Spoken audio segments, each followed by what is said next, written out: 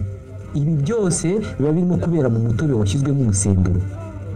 Iyo levure cyangwa se ibinyabuzima bisembura inzoga bimaze kubona ingufu, bihita bitangira kwigabanyamo ibice. Bitewe no kwigabanyamo ibice byinshi, birangira iyi levure imaze umwuka wose wa oxygene wari usigaye muri wa mutobe cyangwa se muri wo. Iyo iyi oxygene ishize muri uyu mutobe, twa dukoko cyangwa se za levure zihita noneho zijya gushakira oxygene aho ibisigaye, ni ukuvuga mu isukari.